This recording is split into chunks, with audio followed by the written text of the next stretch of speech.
आज की कहानी है एक भिक्षु की। भिक्षु वह होता है जो सब कुछ त्याग देता है और एक चीज को अपना लक्ष्य बना लेता है। किसी व्यक्ति के भिक्षु बनने के पीछे एक बड़ी वजह होती है। कोई भी भिक्षु ऐसे ही नहीं बन जाता। उस व्यक्ति के भिक्षु बनने के पीछे भी एक बड़ी वजह थी।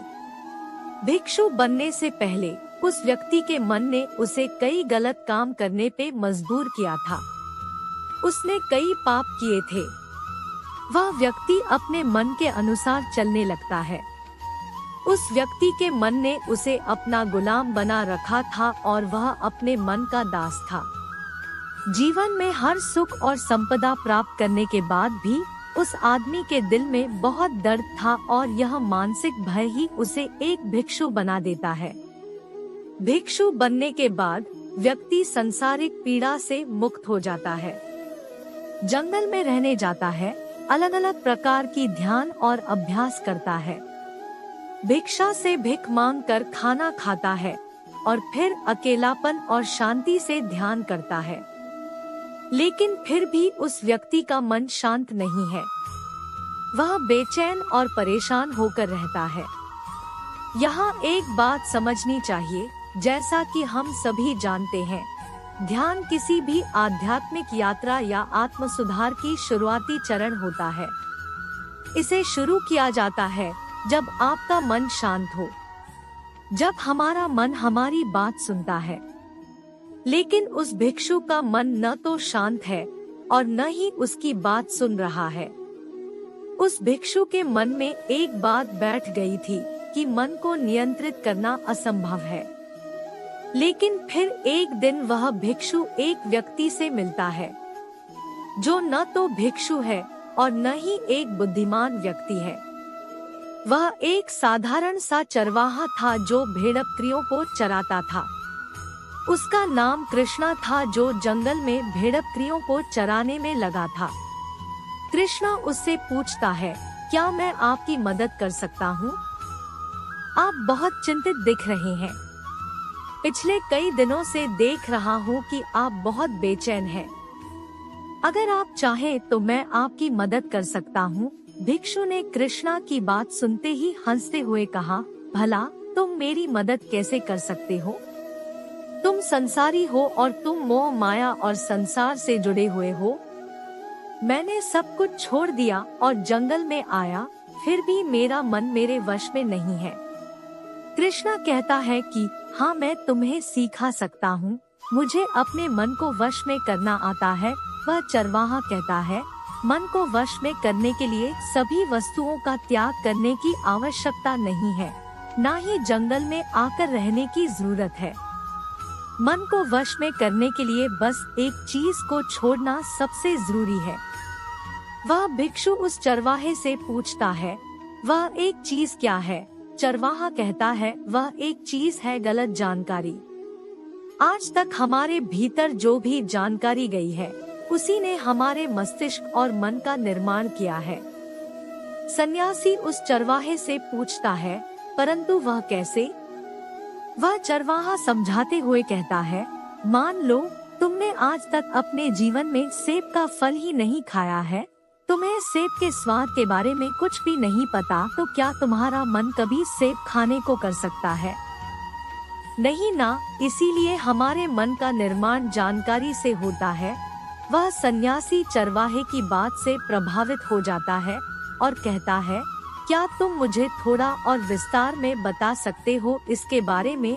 कृष्णा भिक्षु को बताता है कि अगर तुम अपने मन को नियंत्रित करना चाहते हो तो मेरी बातें ध्यान से सुनो। तुम अपने मन को नियंत्रित कर सकते हो जब तुम अपने मन की जड़ों को देख पाओगे। मन का निर्माण जानकारी से होता है और हमारे शरीर में जानकारी के 5 प्रवेश द्वार होते हैं। पहला, आँख। अपनी आँखों से जो कुछ भी देखते हैं, अच्छा या बुरा, वह सब हमारे मन की याददाश्त में इकट्ठा होता रहता है। दूसरा, कान। जो कुछ भी हम अपने कानों से सुनते हैं, हमारे मन में वैसे ही बीज के रूप में बोया जाता है। तीसरा, जीभ। जिस भी चीज का स्वाद हम ले लेते हैं, वह हमारे मन की याददाश्त में अंकित हो जाता है। चौथा है नाक, जो एक बार सूंघ लेते हैं, चाहे वह सुगंधित हो या दुर्गंधित, वह हमारे मन में दर्ज होता है।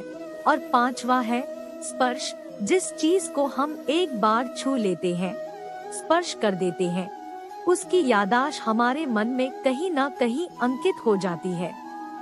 इन 5 शारीरिक द्वारों से जो भी जानकारी हमारे अंदर प्रवेश करती है, वह जानकारी बीजों के रूप में जमा हो जाती है और धीरे धीरे वृक्ष बनते हैं।